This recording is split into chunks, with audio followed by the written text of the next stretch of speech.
vamos organizando a nossa mesa. Para isso, gostaria de convidar a professora Ana Obara, que irá fazer acompanhamento da atividade, e o professor Paulo, que será apresentado pela professora Ana, ao qual eu gostaria de fazer um agradecimento especial, tendo em vista que nós tivemos problemas de última hora com os palestrantes, e o professor Paulo, que estava fora, falando sobre a base em uma outra localidade, modificou a sua passagem e se dispôs a vir aqui para participar conosco, para que nós pudéssemos manter a nossa programação. Paulo, agradeço imensamente pela sua disponibilidade em nos atender.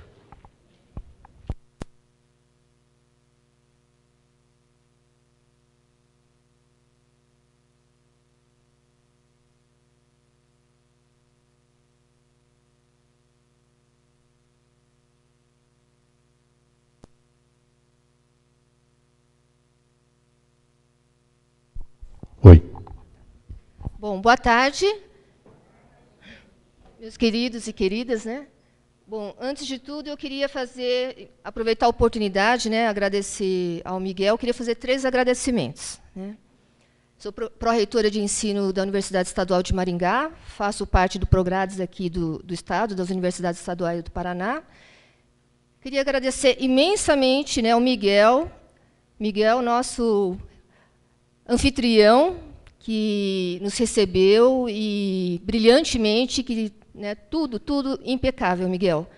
Você, a sua equipe, né, reitoria, pessoal do cultural, toda a equipe técnica e esse seu espírito, né? Eu acho assim que isso é um consenso entre todos os participantes daqui. Obrigado por sua generosidade, seu profissionalismo, né? E esse espírito, né, que ele tem conciliador, né, de crescimento mesmo, Miguel. Muito obrigado. Nós do Progrades, a gente deve a você.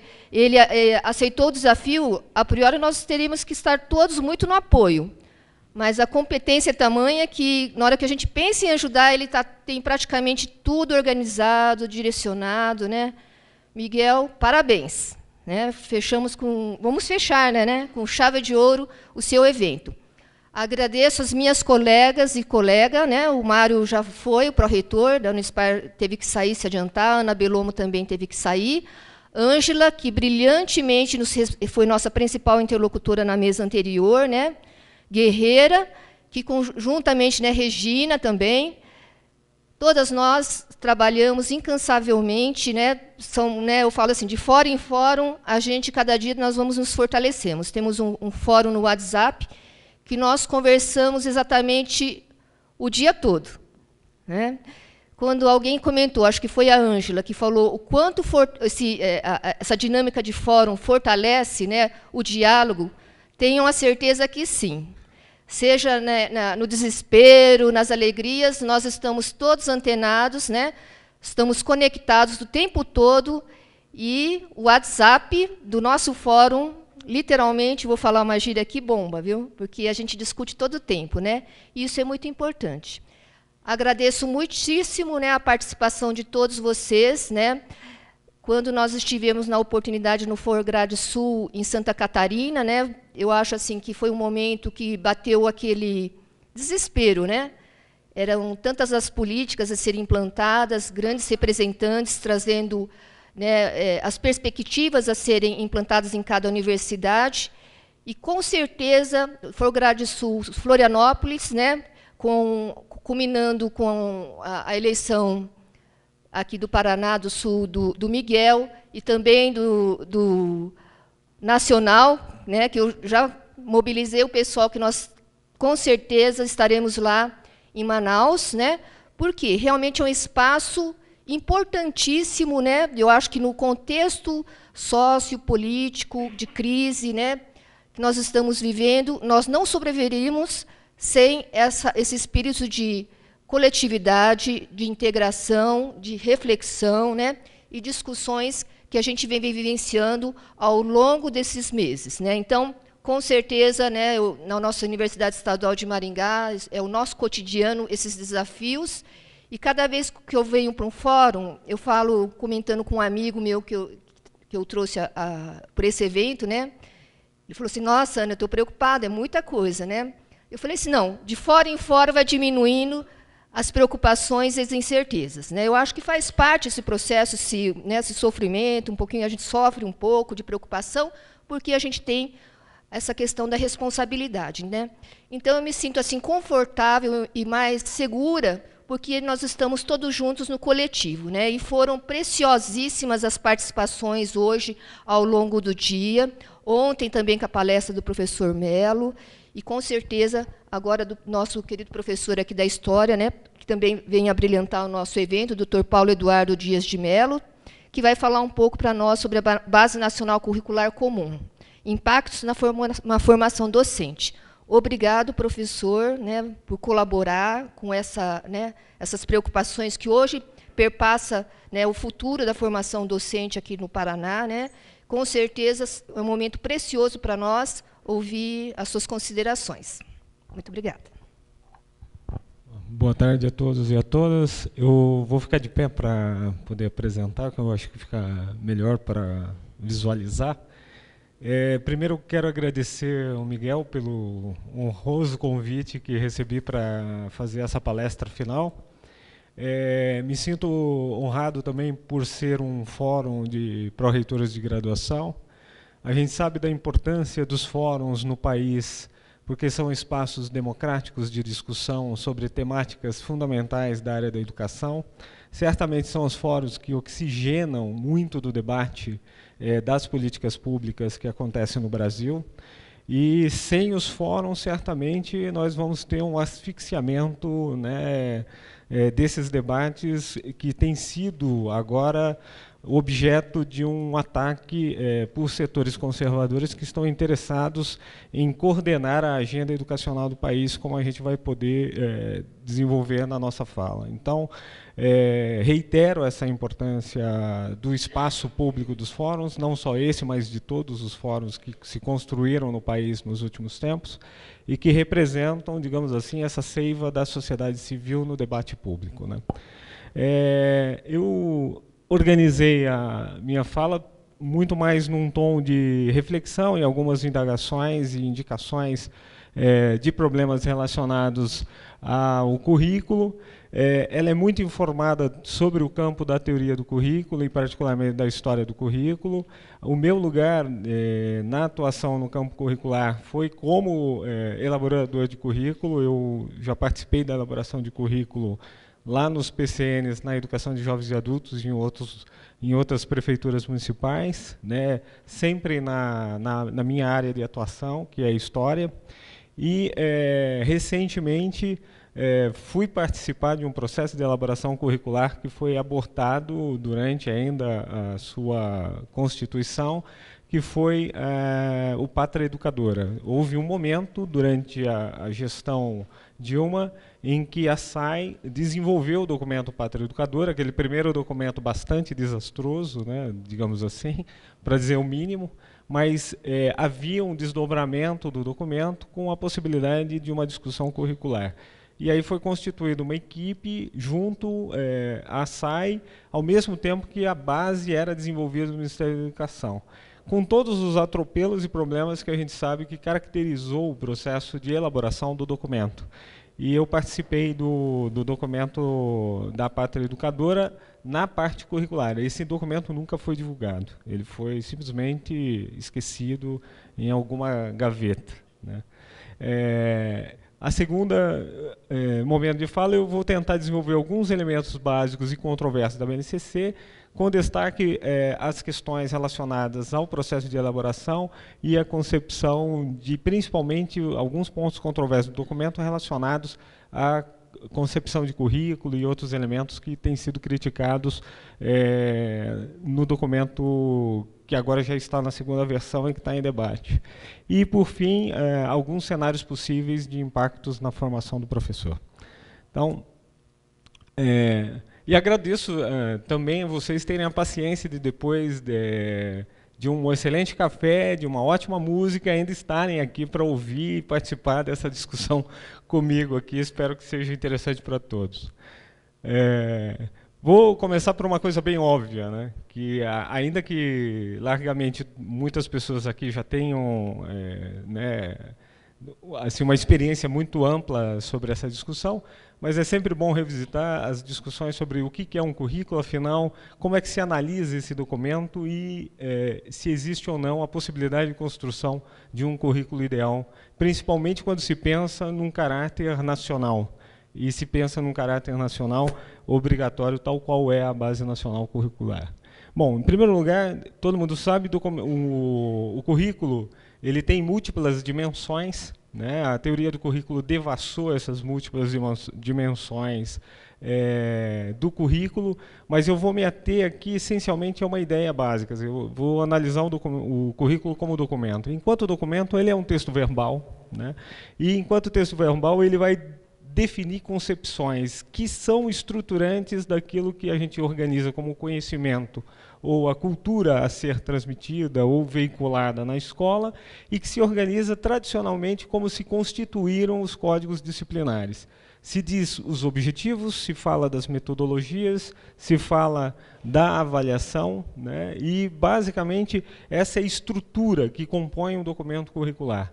O documento atual, ele tenta rever elementos dessa estrutura, como nós veremos a seguir, principalmente porque ele não desce a considerações de caráter metodológico, não trata das questões de avaliação e se restringe quase que essencialmente às concepções gerais de currículo, aos seus objetivos e às questões relacionadas à definição de conteúdos que, na verdade, estão subsumidos na ideia de objetivos de aprendizagem, né? Essa reformulação já do texto, né, documental, ele é uma reformulação que traduz, portanto, uma revisão da concepção curricular que informa a base atual, tal qual está sendo proposta nas versões atuais.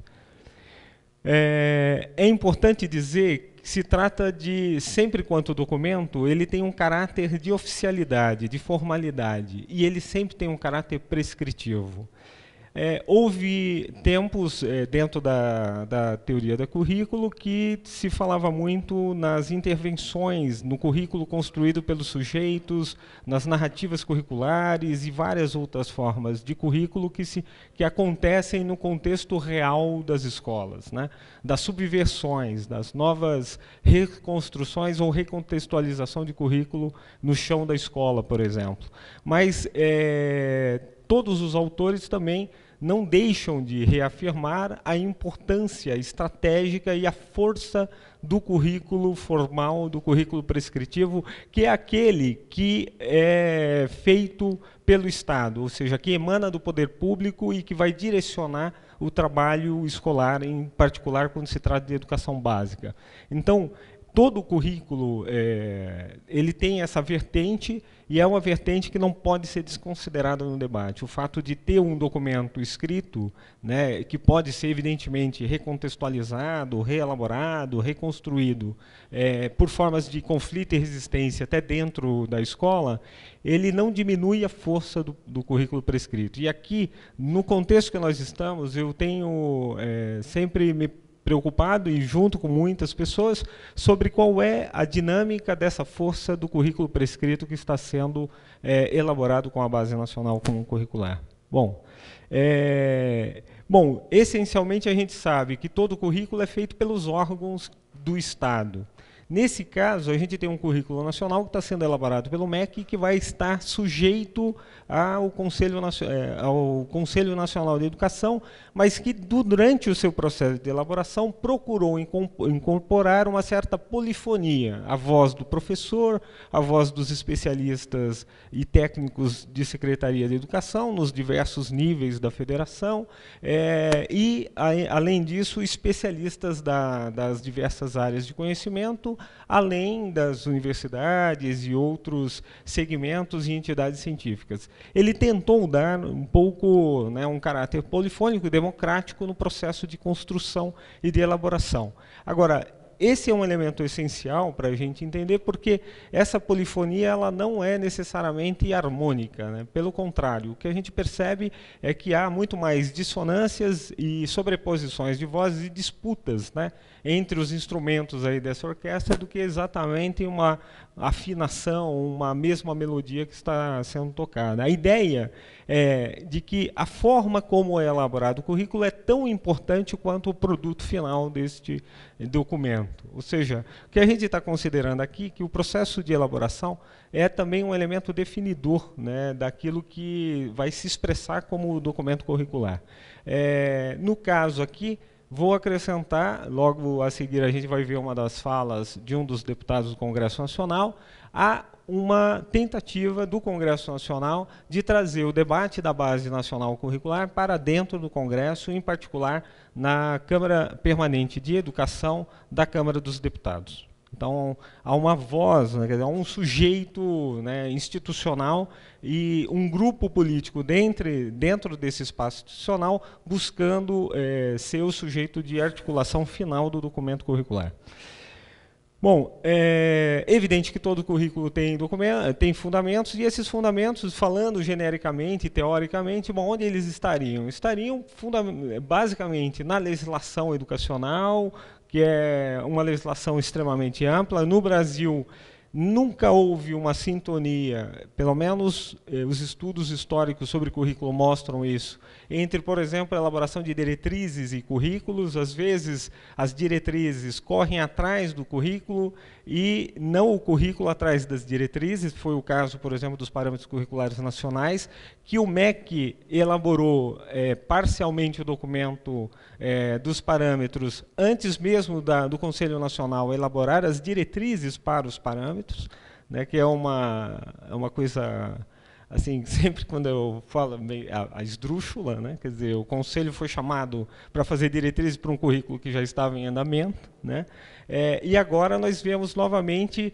essas dissonâncias, né, esses hiatos temporais entre, por exemplo, a elaboração da Base Nacional Comum, que, em certa medida, diria, né, agora, com as diretrizes de formação de professores, elas teriam que ter mais sintonia, mas, ao que parece, há tentativas de redefinição da base que teriam que redefinir as próprias diretrizes de formação do professor.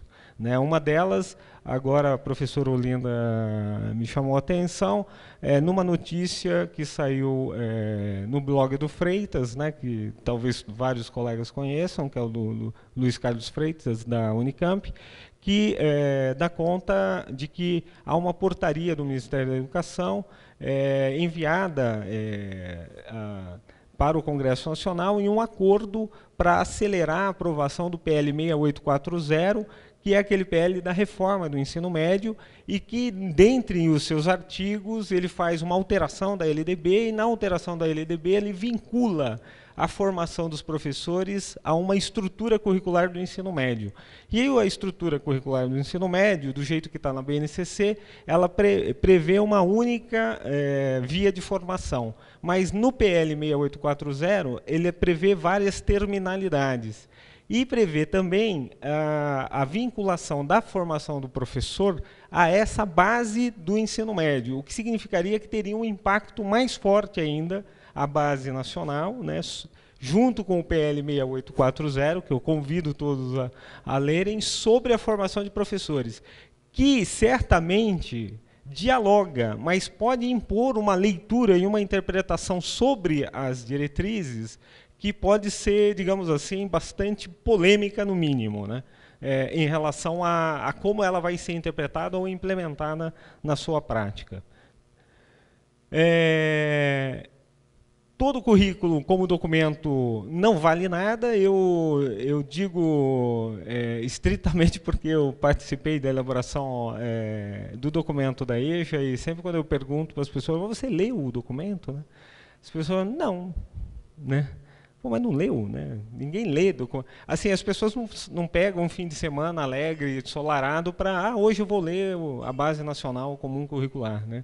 É evidente que não é uma leitura, a não ser uma leitura induzida, né, ou de comprometimento profissional dos professores, mas quando emana de órgãos principalmente situados acima da escola e numa verticalidade, é evidente que as resistências à leitura já se tornaram algo quase que intrínseco à cultura escolar e as pessoas não o fazem. Por isso que, na lógica do poder educacional, o que tem que se buscado é estratégias de controle para que esse currículo que emane dos órgãos chegue efetivamente à sala de aula, né? Eu estou falando de maneira genérica, geralmente eu faço uma apresentação um pouco mais crítica sobre isso, tudo que eu estou falando, porque agora eu vou tentar mostrar um pouco um viés mais crítico desse aspecto, né? Principalmente desse discurso sobre buscar a eficácia, a eficiência, eficácia e efetividade do currículo, né?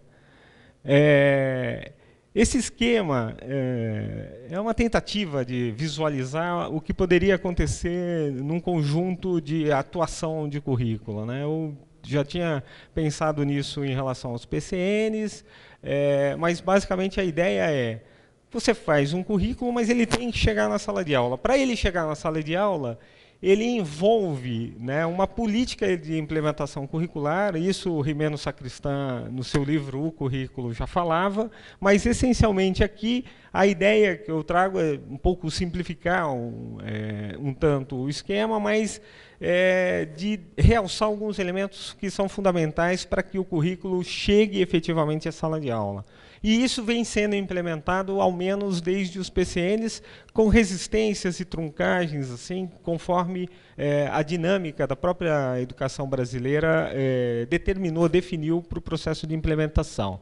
Mas toda a base nacional, todo o currículo gera impacto imediato em material didático, né? No Brasil, como o currículo, todo mundo sabe que, em geral, por vezes, e aí essa é a crítica, porque tem muita gente que até defende a ideia da própria base, porque ela já existiria e seria o índice do livro didático dos professores. Então, o livro didático é sempre o primeiro elemento de currículo explicitado, ou de organizado, ou como material didático a ser afetado. Tanto é que, na época dos PCNs, todo mundo vai lembrar que a produção didática logo inventou aquela etiqueta que vinha na capa do livro, aprovado de acordo com os parâmetros curriculares nacionais, né? Há uma tentativa dessa articulação, e essa articulação atualmente já tem sido buscada até, por exemplo, basta entrar num site como o da Abrale, que é da Associação Brasileira, né, dos Escritores de Livros Didáticos, né, que eles já estão muito preocupados sobre o impacto da base sobre a produção didática no Brasil a partir da BNCC, né? E eu temo, já falando mais abertamente, a Base Nacional Comum Curricular, se na perspectiva das atuais pessoas que hoje estão lá no Ministério da Educação, que é a Maria Helena Guimarães de Castro, a Maria Inês Fini, eu já trabalhei com a Maria Inês Fini por conta da educação de jovens e adultos e do Enseja, né? Há uma perspectiva, sim, não posso asseverar, mas há uma perspectiva do que aconteceu, por exemplo, em São Paulo, da criação do apostilamento, né? Então, você cria um material apostilado que explicita para o professor quais são os conteúdos, as atividades, aquilo que o professor deve desenvolver em sala de aula. O outro elemento é a formação dos professores. Na época dos PCNs, todo mundo vai lembrar dos parâmetros em ação, né? Logo na sequência vem uma política de como vamos fazer os professores que já estão na sala de aula voltarem a estudar o documento curricular, e aí, naquela ocasião, o MEC criou o programa por Parâmetros em Ação, e ele foi difundido com muito mais força no Nordeste e em outras regiões, mas ele andou o Brasil afora, né? Então, não é de se surpreender que também se faça alguma mobilização nessa direção da formação do professor na educação continuada, mas também aí na educação inicial, que é o que depois nós vamos chegar. E, por fim, o grande dispositivo dos anos 90 é a criação do Sistema Nacional de Avaliação e essa cultura examinista, né? A ideia de que a finalidade do currículo é ser examinado e o papel do Estado é o Estado examinador e o Estado avaliar o currículo a partir dos exames. E esse atrelamento é um atrelamento poderoso e extremamente complexo e complicado. Tanto é que no Plano Nacional de Educação, esse atrelamento ele foi previsto na medida em que se fez. Na época, nem usa ainda a Base Nacional Comum Curricular, mas fala-se de direitos de aprendizagem, direitos e objetivos de aprendizagem vinculados ao IDEB. Ora, se está vinculado ao IDEB, vai estar vinculado ao Sistema Nacional de Avaliação, né? Os deputados do PSOL promoveram, na ocasião do debate do Plano Nacional de Educação, uma emenda retirando o IDEB do Plano Nacional de Educação, para não vincular currículo a exames. E essa emenda foi derrubada.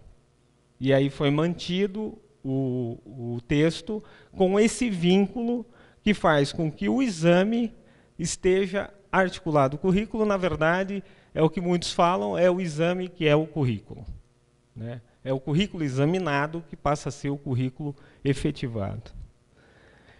Portanto, digamos assim, o cerceamento, o cerco à sala de aula é um cerco poderoso para fazer que o currículo seja eficiente, eficaz e efetivo na sala de aula, né?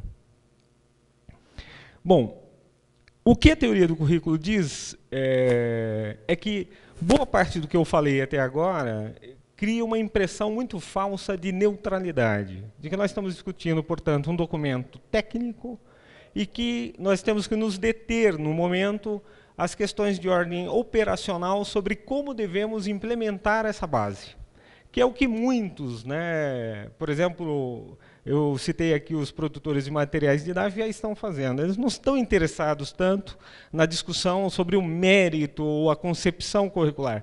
Eles querem saber, bom, tudo bem, seja lá o que vier, eu quero saber como é que eu produzo o meu livro, né? Para produzir esse livro, né, quais são as diretrizes e como é que elas estão, né? Essencialmente, se a gente está falando isso, né, dessa forma de entendimento curricular, a gente está falando, na verdade, de um currículo que é pensado apenas de uma forma instrumental. Mas toda a teoria do currículo tem dito o seguinte: não é suficiente discutir o currículo apenas como algo técnico. Não é suficiente tratá-lo como neutro. Não é possível naturalizar o currículo. O currículo é lugar de disputa. Isso aqui já foi dito aqui. Isso aqui quase que uma palavra de ordem no campo do currículo, no sentido da boa palavra de ordem de reafirmar o currículo como espaço de disputas, de lutas, que é intrínseco ao debate curricular. Não há consenso sobre a seleção cultural, não há legitimidades que sejam consensuadas sobre saberes a serem ensinados ou determinados conteúdos que devam e necessariamente fazer parte ou não do currículo, sobre a sua organização. Há disputas de toda ordem no processo de seleção cultural. E, fundamentalmente, essas disputas, como diz Tomás Tadeu, elas se refletem em disputas sobre os tipos de sujeito ou identidades que eu quero formar. Quem eu quero formar, né? Por isso que eu vou trazer dois currículos aqui de um momento de transição, currículos de formação de professores, um do Império e um do período republicano. Esse currículo é da Escola Normal de São Paulo, de 1886. Mal sabiam eles que 3 anos depois teriam o currículo de 1889, com a implantação da República. Então, nós estamos falando do Império Brasileiro, né, e do curso normal. No curso normal, o currículo previsto para a formação de um professor das chamadas primeiras letras, né, hoje os nossos anos iniciais, era basicamente o seguinte: português, matemática, desenho, música, ginástica, religião, trabalhos de agulha no primeiro ano. No segundo ano era português, matemática, geografia, ciências físicas e naturais, desenho, música, ginástica, trabalhos de agulha. Depois, história, que aqui é a história universal, a história considerada muito mais a história sagrada, ciências físicas e naturais, pedagogia, que era parte da gestão da escola, né, e os trabalhos práticos também eram de pedagogia.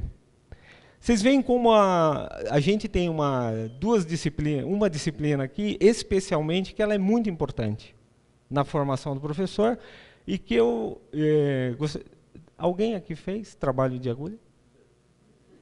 Alguém na formação fez trabalho de agulha? Você estudou trabalhos de agulha? Então, eu não sei até quando dura trabalhos de agulha, mas, né, trabalhos de agulha era uma disciplina considerada fundamental na... mas já dá para perceber o processo de seleção cultural, evidentemente, né, a representação da mulher, né, a própria ideia do magistério, bem como o espaço mesmo do feminino, e uma certa organização do campo do saber, né, tal qual já se pensava aí em finais do século XIX. Se a gente fosse pegar uma série histórica mais longa, a gente poderia ver muito mais essa constituição histórica do campo epistemológico, mesmo das ciências e dos conhecimentos. Bom, em 1890, um novo currículo. Por quê? Porque mudou o regime. Simplesmente mudou o regime político, né? Às vezes acontece isso no Brasil, né? Não sei porquê, às vezes acontece de forma legítima, às vezes de forma de golpe, né? Mas acontece nesse país. E aí, lá vem o currículo novo. Português, aritmética, caligrafia e desenho, geografia e cosmografia, exercícios militares para os homens e prendas e exercícios escolares para as mulheres. E aí, português, álgebra e escrituração mercantil para os homens, geometria, física e química, desenho, música, ginástica, economia doméstica e prendas para as mulheres. História do Brasil. Biologia, educação cívica e economia, política, organização das escolas e sua direção e exercícios práticos. O currículo mudou. A mudança do currículo, a gente vê aí uma mudança na questão de gênero. Né, o lugar do homem, o lugar da mulher, saberes para o homem, saberes para a mulher. A história do Brasil é mais importante do que a história universal. Né? E a ideia de aprender civismo, mas articulado a uma ideia de militarização, está posta nos exercícios militares e na educação cívica. Então, existem vários elementos aí que a gente poderia analisar daquilo que vai compor, né, o conjunto de saberes que vão constituir o currículo da formação de um professor na escola normal nesse contexto. Vocês vão falar, mas isso será? O que tem isso a ver com a prática, com a sala de aula? Né? Essa aqui é uma foto de uma atividade na escola, a famosa Caetano de Campos. Né? Isso aqui é um álbum de fotografia da escola Caetano de Campos desse período. Né? Os alunos estão aprendendo o quê? Exercícios militares na escola. Então, o currículo pensado foi sendo um currículo efetivado, provavelmente ainda dentro de uma lógica de eficiência e eficácia. Né? O que as meninas estão fazendo? Trabalhos de agulha.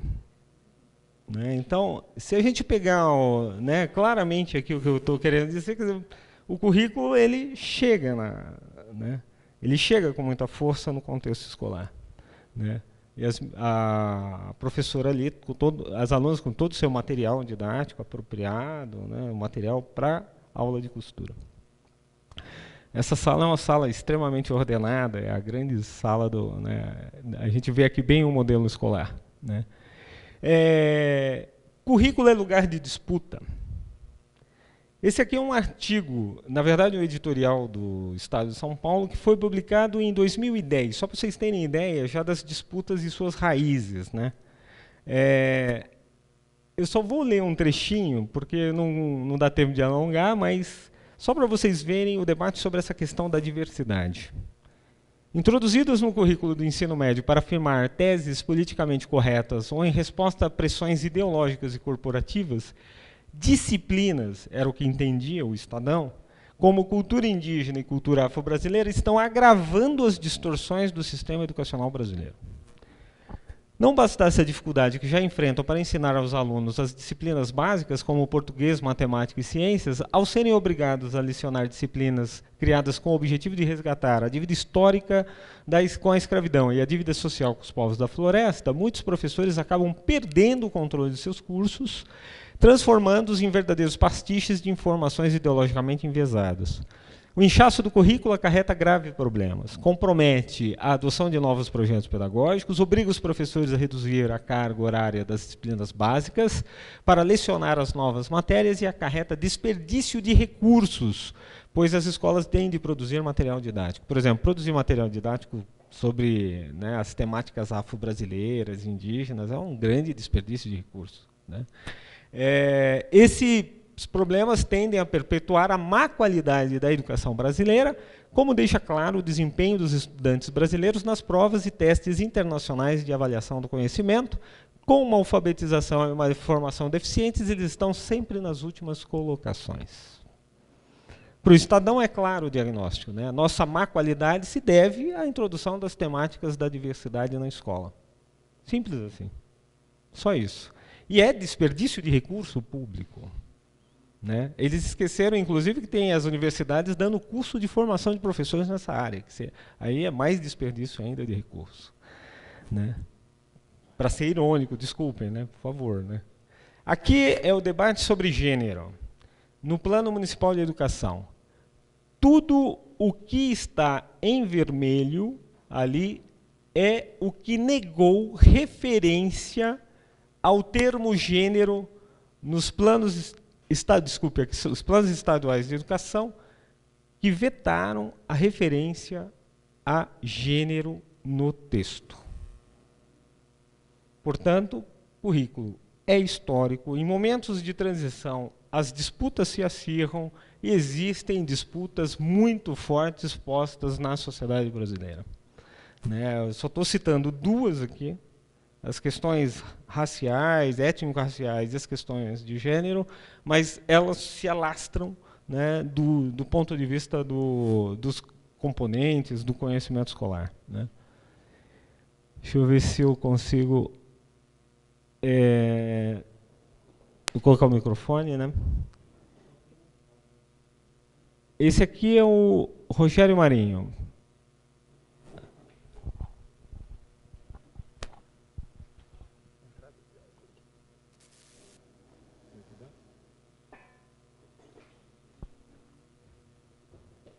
Desculpa, eu não preparei o som aqui, mas eu faço questão que vocês ouçam o parlamentar, que é o parlamentar que está propondo a Lei 1411, que tipifica o crime de assédio ideológico e que é um dos propositores dos projetos de lei que estão todos apensados ao 867, que é o Escola Sem Partido. Salto de maneira muito... É só voltar no começo. Obrigado por você ter ajudado aí.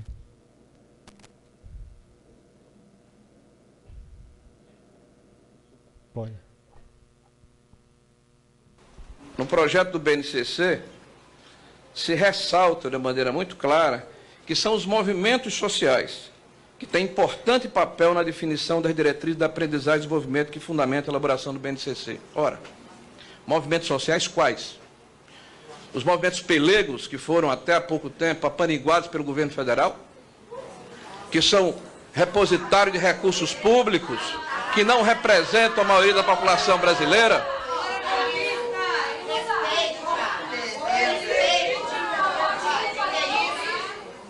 Movimentos pelegos, sim, porque recebem recursos do governo federal, transformaram-se em puxadinhos do governo federal e são detentores de uma lógica marxista-leninista que já deve ter sido varrido pelo lixo da história. Ilegal, incondicional e imoral. Ilegal, incondicional e imoral. Porque quer impingir a sociedade brasileira uma hegemonia de pensamento que não representa a sociedade. Não representa a sociedade. Um conteúdo que pedagogicamente é sofrível, maneta, vesgo, zarolho, descabido. Aqui sim é o local em que a base deverá ser discutida. E tem um projeto nesse sentido. Discutido e consequentemente, aprovado. Porque eu não sou contra a base. Para que esse assodamento? Em vários países do mundo em que a base foi implantada, o processo de discussão...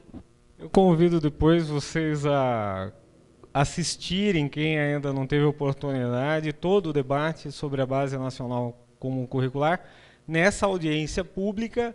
E, dentre os temas da base, estava a questão das humanidades, e para a mesa das humanidades eles só chamaram os membros do Escola Sem Partido, né? Sintomaticamente, só chamaram as pessoas que estão defendendo a lei da mordaça aos professores da educação básica, né?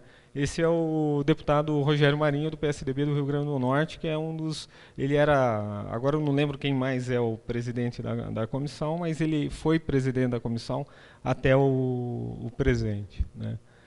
Bom, é evidente, portanto, que o processo de elaboração sempre vai gerar negociações, resistências e conflitos, né? Agora, o currículo ele tem sido sempre pensado como elemento de controle sobre o trabalho docente. Eu vou só dar um exemplo aqui, de novo voltando ao século XIX. Esse aqui é o Código de Instrução Pública da província de São Paulo, inclui evidentemente Paraná, né? E aqui os artigos que eu selecionei, eles tratam sobre o cotidiano do professor na sala de aula. Diz assim, eu só vou ler um trechinho para vocês verem. O professor começará os trabalhos da escola tomando as lições de moral, leitura, teoria da aritmética ou gramática da sexta turma e passará sucessivamente às inferiores, fim das lições de cada turma. Lhe explicará a lição do dia seguinte e lhes passará o tema de aritmética ou gramática que deverá ser solvido ou escrito imediatamente dentro da escola. O 181. Enquanto o professor estiver tomando a lição das turmas superiores, as inferiores estarão estudando as suas, ou fazendo a escrita, sucedendo-se para este último fim as turmas umas às outras, a começar pela segunda. Fim das lições do artigo 180, o professor chamará cada turma em redor de si e analisará as escritas de cada aluno, mostrando e corrigindo os seus defeitos, depois passará a fazer o mesmo quanto os temas, etc, etc, etc. Aqui nós temos uma prescrição que vai a metodologia dentro da sala de aula. O professor tem que saber exatamente o passo a passo daquilo que ele vai fazer na sala de aula, né?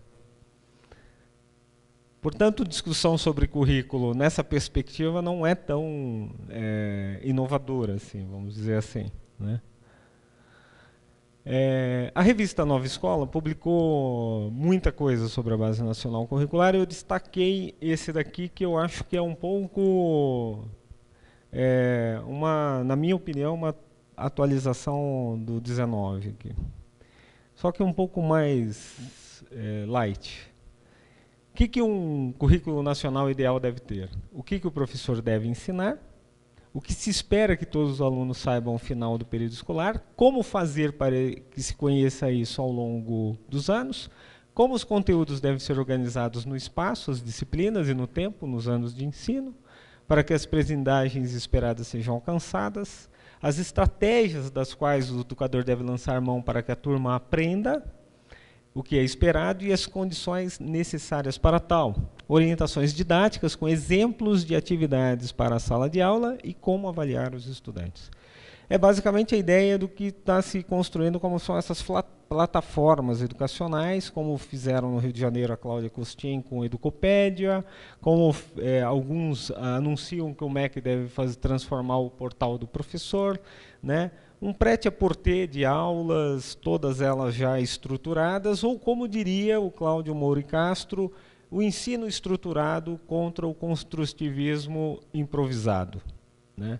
É o que ele acusa que se transformou a educação pública no país nos últimos anos, né? A gente tem que ter um modelo estruturado, organizado, aula a aula, que o professor chega e quase que como um piloto automático a aula transcorre e depois o Sistema Nacional de Avaliação vai aferir se o professor cumpriu com rigor e exatidão, eficácia, eficiência e efetividade o currículo esperado por ele, né? Esse daqui é da Fundação Lema. Aqui é um exemplo que tem sido divulgado também como de excelência, por exemplo, a Khan Academy, né, que começou com matemática e agora se estende por outros campos do currículo. E aí eu achei muito interessante, porque eu estava olhando esses sites aí de materiais desse tipo, e aí nesse aqui era Desvende o Universo da Pixar na Khan Academy. A Pixar já é um material didático, então eu posso usar o Toy Story, o The Flash e tal, mas não para problematizar. Não para exercer uma crítica sobre uma leitura dessa indústria cultural, ou as formas. Não, não se trata disso. Eu uso apenas, né, aquela fonte de entretenimento daquele consumidor, que é o aluno, como fonte, recurso, quase que um trampolim, né, para estimular essa aprendizagem. Não se trata aqui de, portanto, discutir os elementos culturais críticos, mas usar aquilo como algo dado, né? Naturalizar, olha, a criança afinal já assiste aquilo, então por que não potencializar isso para aprendizagens, né? Toda vez que se pensa em escolas do futuro, né, aqui foi falado sobre a ideia do curador, ou essa ideia não lembro agora, ele falou agora aqui dessa notícia da escola, né, de uma escola mais que especialistas tinham falado sobre o papel do professor, do aluno, das novas aprendizagens. Eu gosto muito dessa imagem do Jean-Marc, que ele é um futurista, ele escreveu isso bem na virada do século XIX para o XX, né? E ele fala, ele não cria só da escola, ele pensa a sociedade do futuro e fala, como é que seria uma escola no futuro, né? É engraçado que todos os futuristas erram, né? Como eles erram feio, né? Por isso que eu acho muito interessante toda vez que se projeta, né? Fala, não, devemos fazer a escola como ela deve ser no futuro, mas que futuro, né? O futuro é esse que está sendo projetado. O quanto ele tem de enraizamento no presente, o quanto ele tem de uma representação de passado, né? Não dá para... É intrínseco, né, esse enganchamento entre presente, futuro e passado, quer dizer, entre visões e representações do passado e minhas expectativas de futuro, né? E aqui ele colocou os alunos num sistema em que o professor vai triturando os livros e os alunos automaticamente recebem impulsos elétricos cerebrais e aprendem a disciplina. Né? Que maravilha, né? Essa seria a escola do ano 2000, né? A gente percebe o seguinte, quer dizer, a concepção de aprendizagem aqui é absolutamente equivocada, como às vezes também o é nos futuristas do presente, né? Então, é preciso ter cuidado quando está falando sobre isso em termos de concepção de currículo. A Prefeitura do Rio de Janeiro lançou essa propaganda aqui também projetando um modelo de escola, né? Na verdade, aqui era uma escola-fábrica que fazia escolas mesmo, mas eles, na linha de montagem que eles fizeram ali, eles dão essa ideia do currículo como linha de montagem, né? A imagem é tão distante, né, na sua força, porque a gente está aqui diante quase que dos tempos modernos do Charlie Chaplin, né? Os alunos nas suas carteiras, numa esteira rolante, e vão passando, né?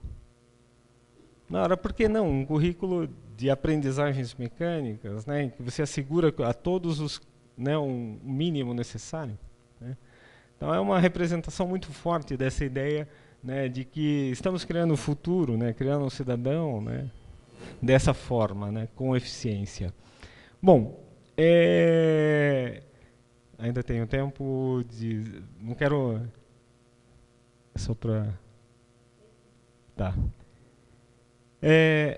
Qual seria o currículo ideal diante desse cenário, né? De entender que há disputas, que as disputas postas no Brasil estão acirradas, que historicamente isso é assim mesmo, mas pensando dentro das tradições e reflexões do campo da educação brasileira, não há como negar a ideia, primeiro, de que é preciso contextualizar os currículos a partir da escola. E esse é um grande problema, primeiro, da base, né? Ele sequestra a autonomia. E isso é até reconhecido pela Fundação Lehman, né? Na medida em que ele não traz elementos de fato que permitam sujeitos da escola, principalmente o professor, o aluno e a comunidade, a repensarem o currículo em contexto. E digo isso porque objetifica o aluno, na medida em que prevê para ele o que ele vai ser o objeto de aprendizagem, mas não considera saberes prévios, não considera contextos, não considera outros percursos que existem na realidade das escolas. Segundo, é muito pobre a discussão sobre as articulações na Base Nacional Comum Curricular. Como hoje a universidade o faz com muito vigor, a discussão entre os diferentes aspectos da vida cidadã e as áreas do conhecimento são muito tênues. Há uma discussão muito pouco aprofundada sobre as temáticas, por exemplo, da interdisciplinaridade na Base Nacional, né? E as condições objetivas para isso. Outro elemento é que não há uma discussão sobre a própria concepção de currículo, no sentido de que existe sim um currículo real, mas que existe também, né, e é fundamental que um currículo formal, mas existe um currículo em ação que tem que ser colocado em prática pela escola, e existem elementos de um currículo oculto que estão nas relações de poder e nas relações que acontecem no cotidiano escolar, e que é onde está fundamentalmente as temáticas da diversidade, a questão da homofobia, a questão do preconceito e etc. e tal, dos direitos humanos passam por um currículo que às vezes não é explicitado na escola e não é tratado na escola. Dimensionar isso, explicitar isso no discurso curricular seria fundamental e não o é suficientemente. Por isso que é preciso reafirmar mais do que está no texto, isso é o próprio parecer do pessoal de direitos humanos, a necessidade de combater o racismo, a homofobia, o etnocentrismo, o patriarcalismo, as ideias de verdades absolutas e a pretensa e falsa neutralidade dos saberes que circulam na sociedade, né? Bom, vou aligerar. Como é que está acontecendo o processo? Primeiro, a gente teve a elaboração com a consulta pública, foram milhões. O processo de filtragem desses milhões de contribuições que aconteceram na primeira versão foi feito de forma quase que estatística pelo pessoal da UNB. As pessoas que elaboraram a segunda versão tiveram acesso a esses relatórios e aí fizeram a produção do documento final. No documento de história, nesse processo, houve uma interrupção com a destituição da equipe formuladora do documento, a reconstituição de uma nova equipe, e essa nova equipe teve que fazer o documento, muito provavelmente, ou em paralelo à própria equipe que já estava formulando, o que significaria uma punhalada nas costas, né, só dada ao final, ou foi feito em toque de caixa, eu diria, em 2 ou 3 semanas, porque as pessoas renunciaram e nas semanas seguintes estava lá o documento da segunda versão de história pronto. Então, não houve transparência no processo de elaboração. Não houve transparência no processo de filtragem, de discussão das múltiplas contribuições que aconteceram país afora e que estão lá no sistema. Seria até interessante que o MEC abrisse aquilo, por exemplo, para pesquisa, né? Saber o que as pessoas falaram sobre o currículo, o que elas concebem como currículo, porque, né, desde o cidadão comum, as entidades científicas, todos participaram, né? Bom, isso que é a tal da segunda versão. E agora nós estamos nos debates estaduais, né? Nesses debates estaduais, alguns locais, por exemplo, lá no Ceará, quando eu falei isso, o pessoal falou para mim, mas vai ter esse debate? As entidades estão sendo chamadas e tal. Em determinados contextos, há esvaziamento do processo de debate da BNCC nessa segunda fase, né? Então, é um elemento a ser atento. Aqui no Paraná, eu não lembro qual que é a data. Então, é um momento fundamental para estar presente na discussão da Base Nacional Comum, né? Mas, se fizer um levantamento do processo, vocês vão ver muitas fissuras e disputas e muitas rachaduras e muita gente que foi saindo ao longo desse processo. Não é um processo nada tranquilo. Bom, o que mudou, basicamente, entre a primeira e a segunda? Eu fiz só um apanhado geral. A primeira tratava essencialmente de objetivos de aprendizagem. Na segunda versão, a gente aparece o termo direitos e objetivos de aprendizagem e desenvolvimento. Os princípios orientadores, que eram 12, foram enxugados para 8 direitos fundamentais, e esses 8 direitos fundamentais estão relacionados agora a princípios éticos, políticos e estéticos. Aqueles temas que eram os temas integradores, né, mudaram um pouco de nome, né, um pouco ainda mantém aquela ideia dos temas transversais do currículo, mas aqui eles são chamados de integradores. Eles eram consumo e educação financeira, agora economia, educação financeira e sustentabilidade, direitos humanos e cidadania, continua direitos humanos e cidadania, sustentabilidade entrou aqui, né, como a gente viu, tecnologias digitais passou a ser cultura digitais e computação, culturas africanas e indígenas, para desespero do Estadão, continua no currículo, e está aqui, culturas indígenas e africanas, e entrou educação ambiental, né, como temáticas. As áreas de conhecimento permanecem praticamente as mesmas, com um destaque, que aí eu acho preocupante, porque eu defendo, e aí sou muito posicionado em relação a isso, uma escola laica, republicana, pública, laica. E aqui o ensino religioso ganhou status, ele era uma disciplina da área de humanidades, né, de ciências humanas, e aqui ele ganhou o estatuto de área de conhecimento. E aí ele está destacado aqui. Eu não sei exatamente por quê, as razões pelas quais esse movimento se dá. Eu pessoalmente acho que não é um tema interessante. Essa análise geral foi feita pelo movimento pela Base Nacional Comum.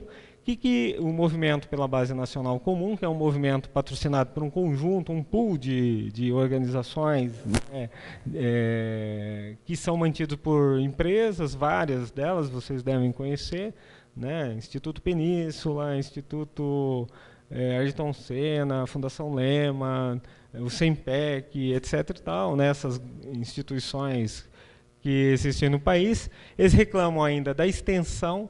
O que existe de positivo na crítica do movimento é que eles falam que é preciso espaço para a adaptação do currículo, né? Isso eu achei até interessante, porque pelo menos acenaria uma possibilidade de maior autonomia da escola para uma reorganização curricular, mas não sei se exatamente, evidentemente não é isso. Eles querem que as expectativas sejam mais elevadas, né, que aumentar a demanda cognitiva dos objetivos de aprendizagem, que eles falam que ainda não tem, né, e aí é uma discussão bem técnica sobre os verbos que são utilizados. Então, sair de identificar, interpretar, para, por exemplo, provar, construir, explicar, né, é uma disputa bem de nomenclatura. E eles falam que, do ponto de vista da progressão, ainda não tem, de fato, o documento uma articulação que permita entender que há uma complexificação, né, da aprendizagem ao longo da escolarização, né? É isso que diz o movimento. Pois bem, o que eu acho que nós vivemos em termos de contexto, e só vou, acho que tem um minuto para falar sobre impacto aqui. Eu acredito que 2 grandes problemas nós temos aí de maneira geral na base, que é, primeiro, os ataques conservadores. Se você pegar o Rogério Marinho, ele não está brincando, ele propôs já um PL para que a BNCC seja aprovada no Congresso Nacional. Na Comissão de Educação da Câmara dos Deputados, nós temos assento Jair Bolsonaro, Marcos Feliciano, o próprio Rogério Marinho e uma trupe bacana de sujeitos do Escola Sem Partido. Eles ocuparam esse espaço. Estão dentro da... Façam essa visita, olhem o que é atualmente a Comissão de Educação da Câmara dos Deputados, para vocês sentirem a presença de setores que são, na minha opinião, setores que vão combater os avanços obtidos no campo dos debates educacionais no Brasil, a não ser que, aliás, tem 2 Bolsonaros lá no comitê. eu fico pensando, né, como eles são grandes especialistas, se bem que atualmente o Alexandre Frota também é um grande especialista em educação, né? Então, certamente são pessoas qualificadas para o debate curricular, né? Bom, a outra é essa discussão que traz o Luiz Carlos Freitas sobre os reformadores empresariais da educação. E essa é uma discussão delicada, na medida em que, se existe sim uma agenda comum da gente querer elevar a qualidade, os métodos e as concepções sobre essa elevação são muito distintos, né? E aí essa questão de que é preciso fazer a reformulação sempre numa lógica mercantilizante, gerencialista e tecnicista da educação é que não nos agrada, né? De tal forma que os controles que são exercidos sobre o processo curricular, eles se tornam muito mais perniciosos do que efetivamente emancipadores das práticas educativas. E a gente percebia já no governo Dilma, e na verdade um pouco antes, para ser mais crítico, né, um certo pragmatismo em relação aos exames nacionais. E o examinismo e a imposição de um currículo avaliado, eu acho que está mais do que estabelecido se a gente tiver as pessoas que a gente tem atualmente no Ministério da Educação, né, que são pessoas muito voltadas à cultura de exames e à proposição de exames. A Maria Inês Filho é especialista nisso, na teoria sobre o item, ela é uma pessoa muito dedicada a esse tipo de estudo. E, evidentemente, a estandardização dos materiais didáticos e a sua padronização. E aí a gente corre um risco, né, de atrelar currículo a materiais didáticos estruturados, né, e a plataformas digitais. Por isso que aí o futuro vem, porque o aluno vai aprendendo enquanto roda skate e tal, ele vai fazendo lá uma atividade e tal, um jogo, um game, alguma coisa que potencializa a aprendizagem. A Malvina, que esteve entre nós, ela fez essa seguinte afirmação no encontro da Amped que eu trago para vocês aqui. Está em curso uma privatização dos sistemas de ensino público. A conquista das diretrizes, e ela fala das diretrizes de formação de professores, foram a saída para os movimentos da educação. Não há condição de qualquer base sem ser pelas diretrizes. Aqui é a virada do jogo, digamos assim, né? O que eu faço como interpretação do que Malvina está falando são as diretrizes que trazem os avanços porque elas pensam uma educação mais sistêmica, elas incorporaram as condições de trabalho da docência na formação, trouxeram novos elementos, né, para a discussão da formação dos professores, que podem ser a nossa tábua de salvação, entre aspas, ou um elemento de luta contra aquilo que pode vir a se transformar um currículo como a Base Nacional Comum Curricular. Ou seja, é exigir que, de fato, a base esteja atrelada às diretrizes e não o contrário. Exigir que a base possa promover, de fato, os princípios das diretrizes e não o contrário. Porque, senão, nós podemos e seriamente correr o risco de atrofiar as diretrizes em função de uma base de caráter mercantilizante, como está sendo proposta por alguns grupos e que a gente está vendo no país se tornarem hegemônicos no campo do debate curricular, né? Então, eu termino com 4 coisas que são bem típicas dos movimentos sociais, né, que hoje são... Provavelmente, se o Escola Sem Partido já tivesse aprovado a sua legislação, eu já sairia algemado daqui para alguma cadeia, né, ou a maioria, né, vão ter que construir muitas prisões para os professores, né, todos nós já seriam, como a Uni na década de 60 já prendeu toda a galera e já põe tudo numa cadeia. Ocupar o debate, precisa-se ocupar esse debate, por isso a questão da participação é essencial, o que significa pluralizar os sujeitos e vozes nesse debate. E esse debate, infelizmente, né, a gente tem visto que ele está sequestrado por alguns canais e a gente não tem espaço de participação.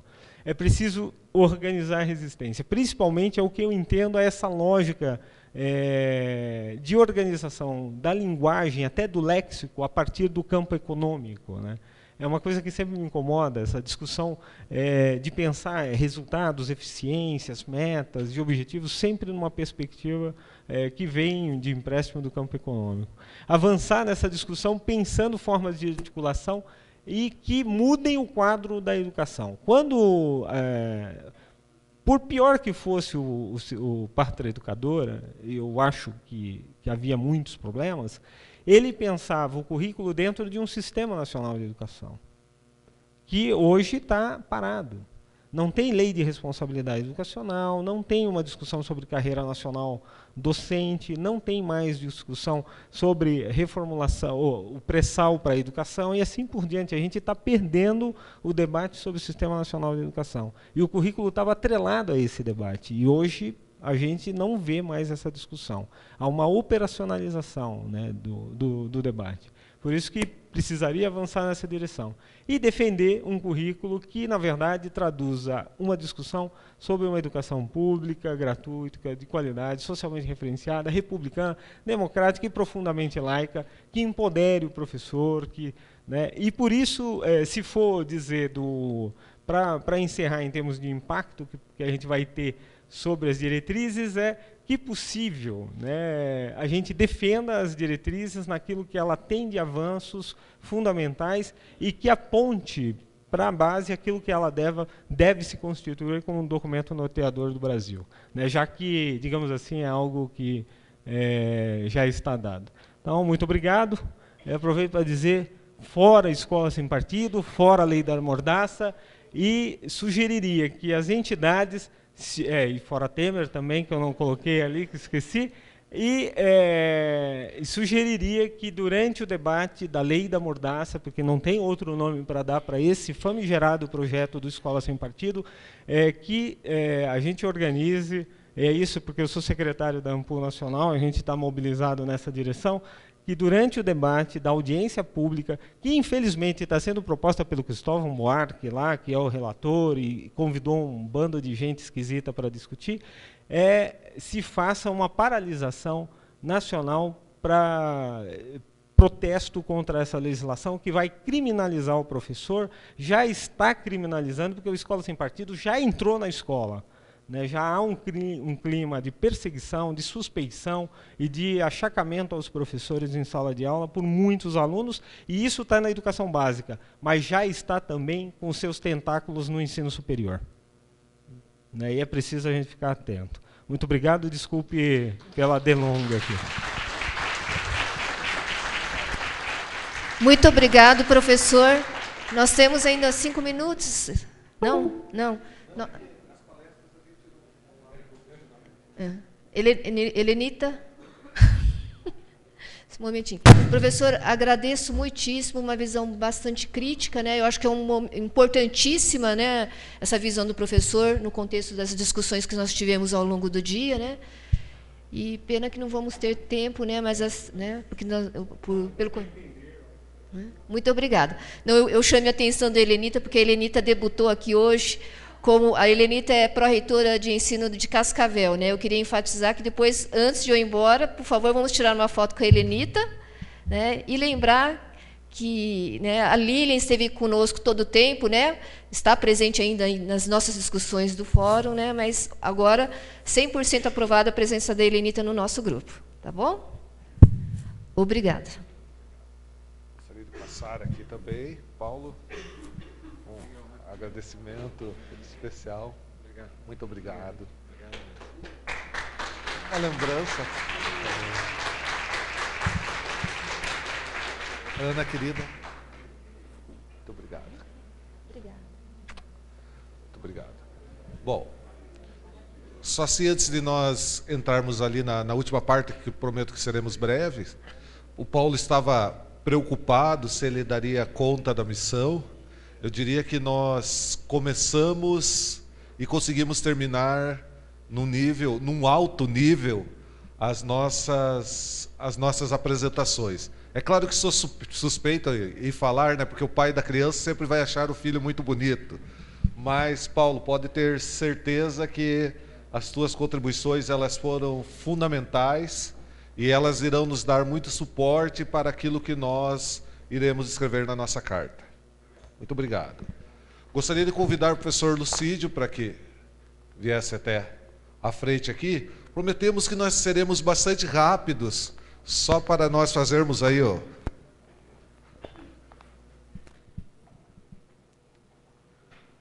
Por favor. Acho que começamos com você. Tá? Bom, agora eu tenho que falar como presidente do fórum e dizer que nós estamos agora fechando o ciclo dos nossos encontros regionais e eu preciso dizer que essa série de encontros das 5 regiões, elas na verdade foram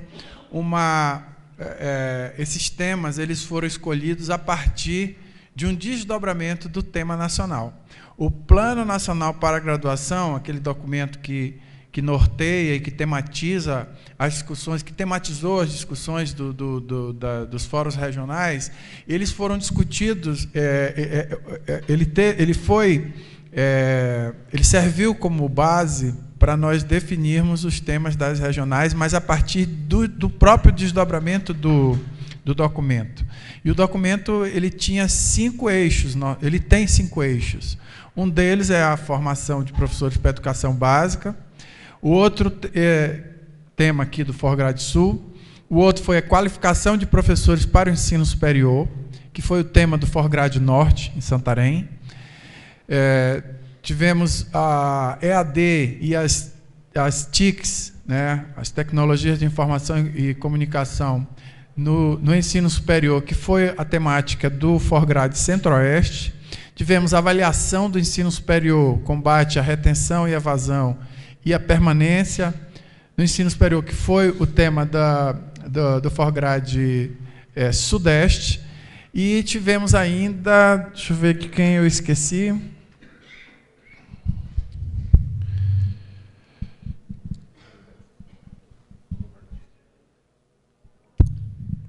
Financiamento e fomento, já falei, qualificação, formação, avaliação.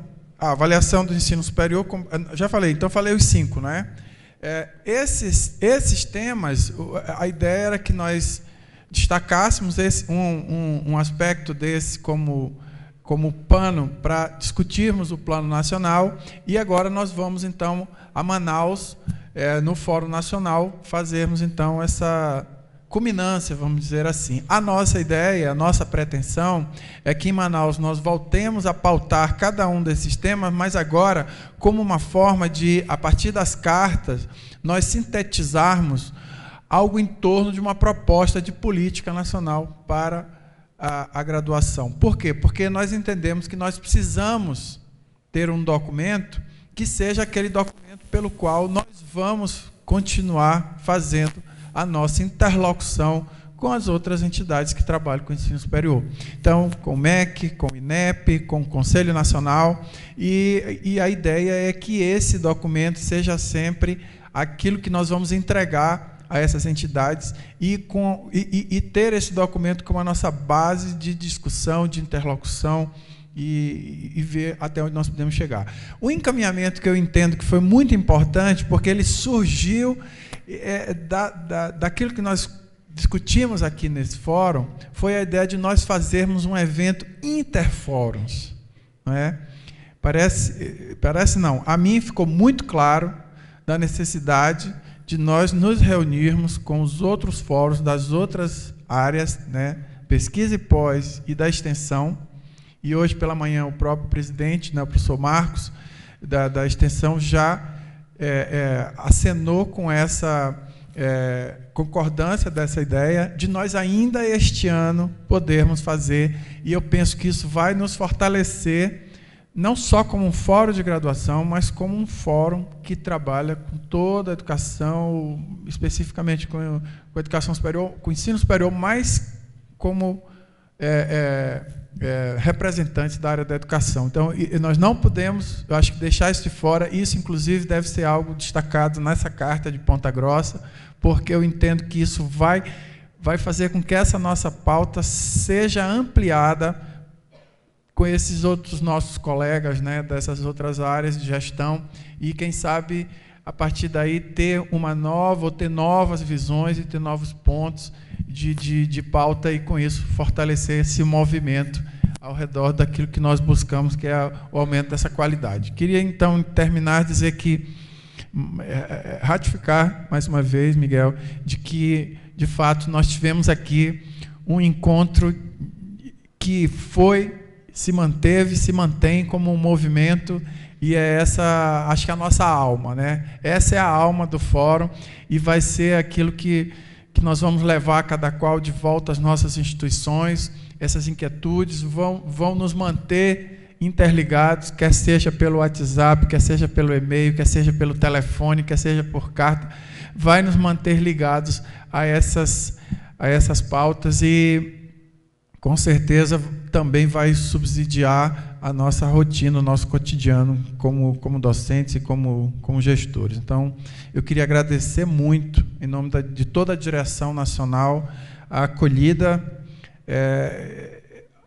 Você, de fato, nos abraçou a todos. Eu faço minhas as palavras da professora Ana, e dizer que saio daqui muito feliz como um pró-reitor de ensino, e muito, ao mesmo tempo, instigado a continuar nessa batalha aí, Miguel. Parabéns.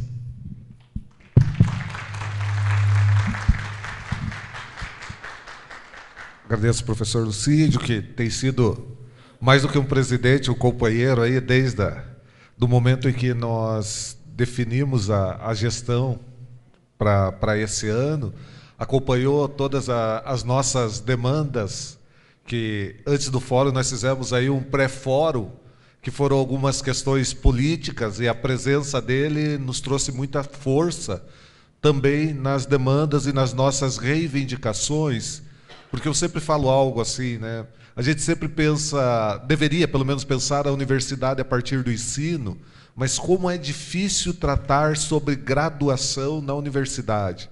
A gente sempre está falando sobre dinheiro, recurso, pesquisa, sobre outras áreas, e parece que nunca se tem tempo para olhar para a graduação. E nós aproveitamos este momento para que nós pudéssemos ter algumas ações e mostrar que a graduação também faz parte da universidade.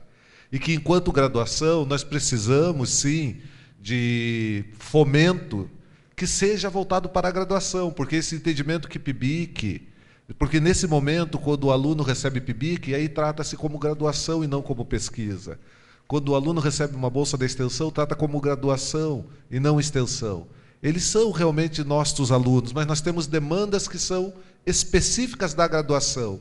E aquele entendimento de que ser professor é vocação, parece que ele retorna nesse momento.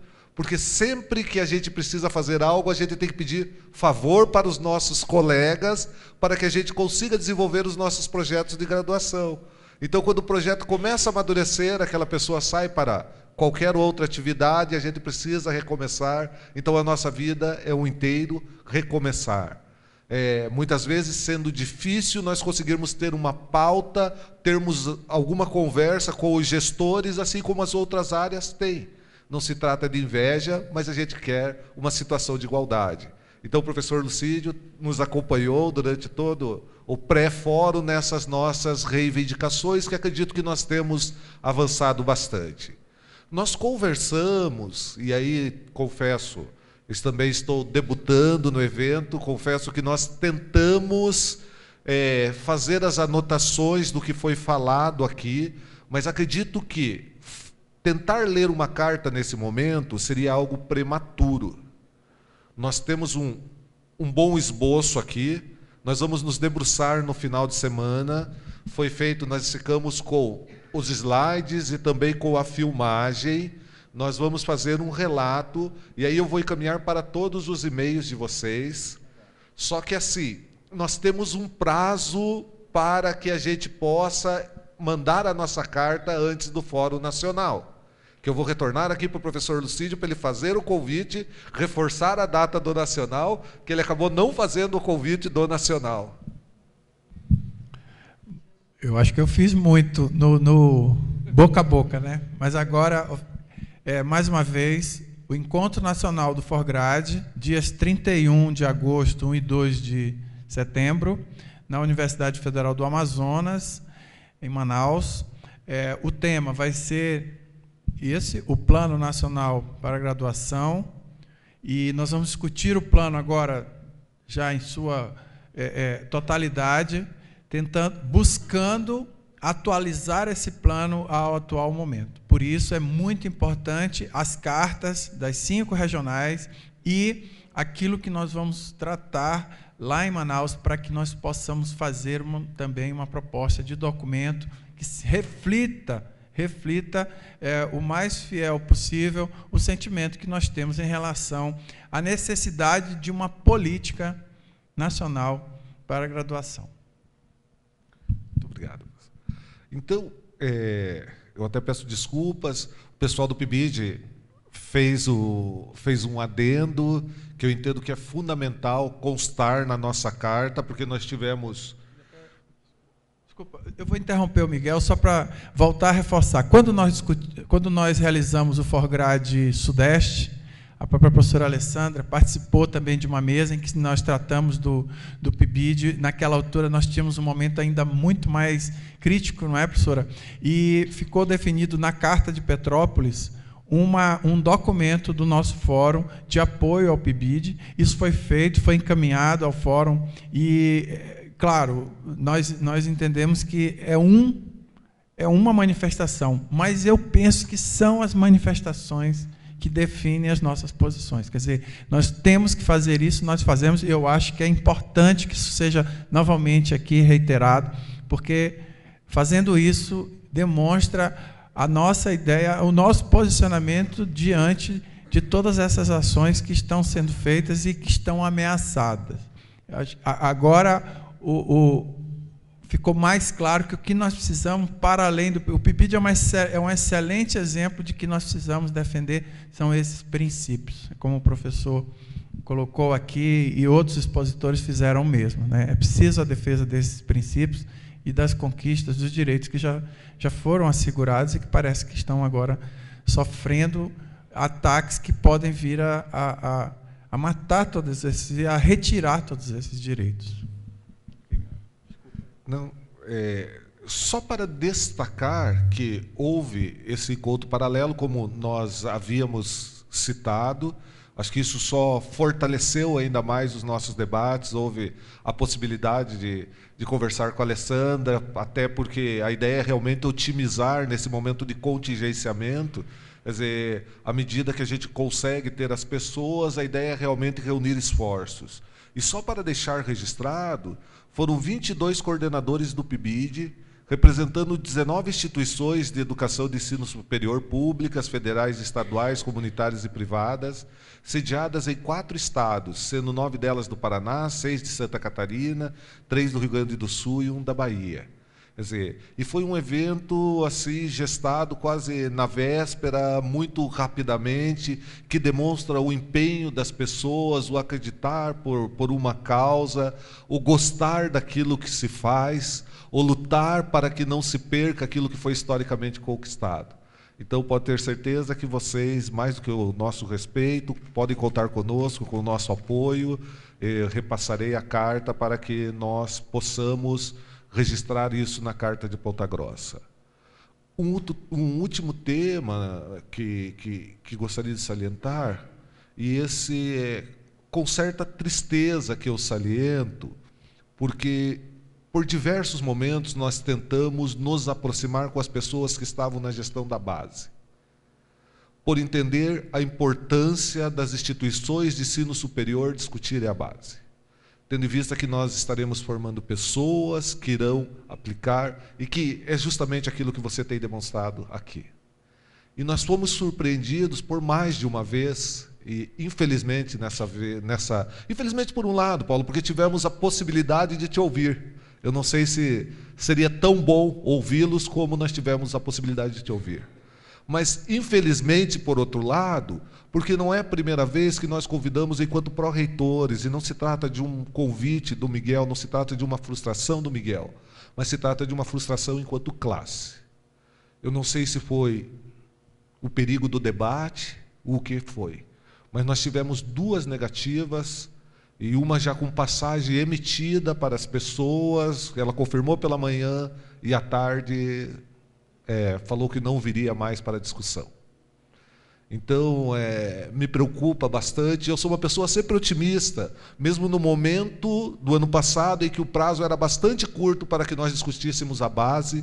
Nós mobilizamos as nossas universidades, mobilizamos a nossa internamente, mobilizamos através do Progrades, discutimos a base por entender a importância. Infelizmente, não fomos reconhecidos e, em momento algum, nós fomos prestigiados pelas pessoas que estão lá. Não sei qual é a intencionalidade, não sei o que houve.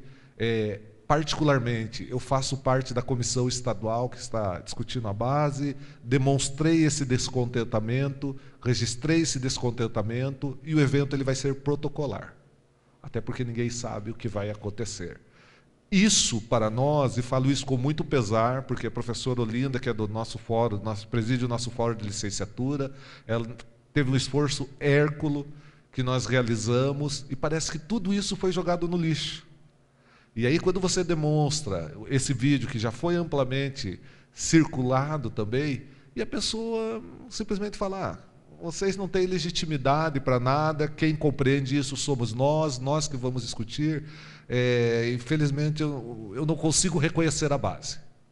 Eu não consigo reconhecer a base. Até como forma de justificativa, porque eu estou nessa comissão estadual de organização representando a Piesp, eu justifico que eu não irei no evento, porque eu não vou chancelar essa base. Não é um momento para discussão, é realmente algo encenado, e não me sinto à vontade de colocar meu nome chancelando algo encenado que não me representa. É muito mais, talvez, enquanto um desabafo, mas também uma prestação de conta, pensando uma prestação de contas para as pessoas que estiveram diretamente envolvidas, pensando aí nessa forma como nós temos sido tratados, e que eu gostaria de registrar também no nosso documento, claro que com muito cuidado, mas também deixar registrado esse nosso descontentamento, que eu acredito que entra muito na fala daquilo que foi expresso em certa medida, nas falas do professor Lucídio e outras falas, da necessidade de conversa. O que nós queremos é isso. Nós queremos construir juntos. É só isso. Se aqui não for o espaço para a retórica, se aqui não for o espaço, se as universidades não forem o centro de excelência da conversa, da discussão, nós perdemos o nosso sentido. Então, o que nós queremos e o que nós gostaríamos era que nós fôssemos ouvidos pelas diferentes instâncias. Porque aí, Paulo, vai muito ao sentido do que você falou, os documentos terão legitimidade. Caso contrário, eles serão somente documentos. E aí nós não temos tanto tempo assim para nós ficarmos perdendo com esta situação. Dito isto, não gostaria de terminar dessa maneira, porque senão nós vamos terminar diferente do que nós começamos, ainda mais com os bravos heróis e heroínas que que sobreviveram até agora. Gostaria mais uma vez de agradecer a vocês, falar assim que para nós foi a primeira vez que nós organizamos, sabíamos da responsabilidade. Gostaria de agradecer o Bita está lá em cima, o nosso muçulmano que foi receber vocês no aeroporto, de agradecer a dedicação desse pessoal aí que brigaram para trabalhar. E tenho certeza que isso não seria possível sem a colaboração e envolvimento de vocês. Eu gostaria de pedir uma salva de palmas para esse...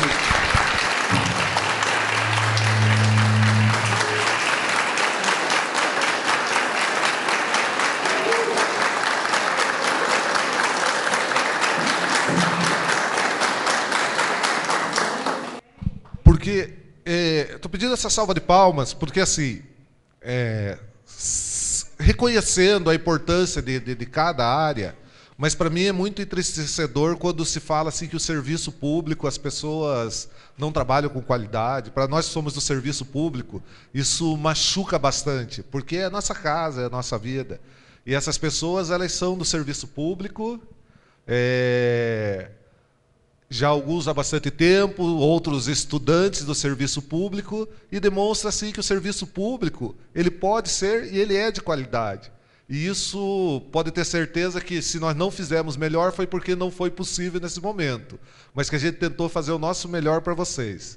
Aquelas pessoas que vieram dos locais mais quentes, voltem com o nosso caloroso abraço, espero que tenham se sentido acolhidos e aguardamos todos no evento em Manaus. Muito obrigado a todos e tenham um excelente retorno.